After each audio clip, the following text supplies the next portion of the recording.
كُنتُمْ تَمَنَّوْنَ الْمَوْتَ مِنْ قَبْلِ أَنْ تَلْقَوْهُ،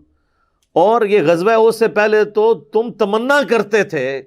کہ ہم تو موت سے ملاقات کے لیے بےتاب ہیں، اور اللہ تعالیٰ ہمارے کہ موت آنے سے پہلے ہی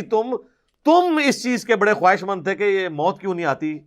یہ زندگی اللہ کی امانت ہے، ہم فوراً اللہ کے حوالے کریں، موت سے پہلے موت مانگ رہے تھے تم۔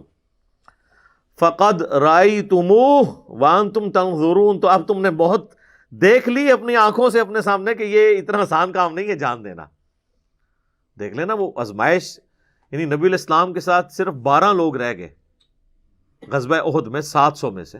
ایسی بھگدڑ مچی کہ باقی لوگ چھوڑ کے چلے گئے۔ آج والے کہتے ہیں ہم گردن کٹا دیں گے، یہ پتہ چل جاتا اس زمانے میں۔ وہ میرا ایک کلپ بھی ہے نا یوٹیوب پہ، تیرے ہوتے جنم لیا ہوتا، تو وہ اس میں نے صحیح مسلم کی ایک حدیث بتائی تھی سیدنا حذیفہ ابن یمان کے حوالے سے، وہ آپ کلپ دیکھیں کہ وہ بات کرنا بڑا آسان ہے، پریکٹیکلی اس پہ عمل کرنا بہت مشکل ہے۔ تو اب موت تم نے اپنی آنکھوں سے دیکھ لی سامنے، اب پتہ چل گیا کہ موت کتنا آزمائش والا معاملہ ہے۔ انسان ویسے تو بڑی تمنا کرتا ہے، لیکن جب میدان جنگ میں آزمائش سے گزرنا پڑتا ہے پھر پتہ چلتا ہے کون ثابت قدم ہے۔